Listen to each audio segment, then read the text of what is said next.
Bumanat na naman etong si Pyra Lucas o Pera Lucas. Ay nako, Ma'am Pyra, mag-New Year na ha. Magbabagong taon na, magbago ka na. Alak ng butik eh.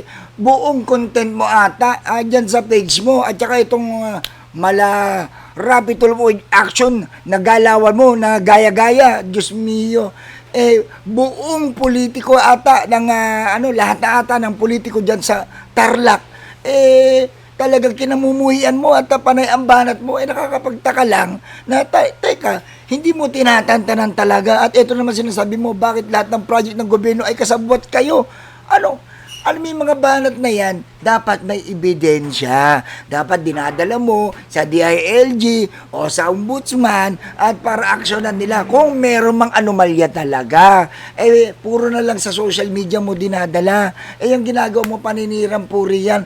Pasalamat ka, mababait ang mga politiko dyan sa Tarlac. At, teka, alam ko na kung bakit. Alam ko na kung bakit nagkakaganyan ka, di ka makamove on sa mga politiko dyan sa Tarlac. Dyan kila Congressman Cuangco, kila Yap, ayan, sa mayor, di ba? Sa Congress kay Rivera, no? Kaya hindi mo tinitigilan itong mga to. Bakit kaya? Teka, alam ko na.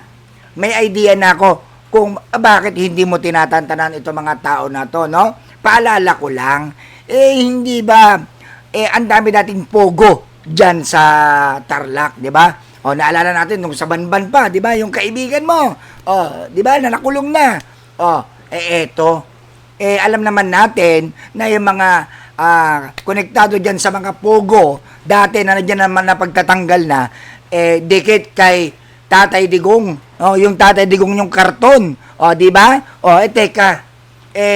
Kaya naman pala, panaibanat mo sa mga politikong nandyan, na itong mga politiko na to ay nakasuporta sa administrasyon, eto pala yan. Ayan. Eto siguro ang dahilan. Bakit? Kasi nga naman, idol niya, itong tatay niyang si Digong na karton. Kaya hindi na ako magtataka kung bakit buong content, lahat na lang ng upload niya dyan sa kanyang page, puro mga politiko dyan sa Tarlac. Amoy na amoy ka dyan, Ma'am Pyra Lucas. Walang piko na, real talk lang.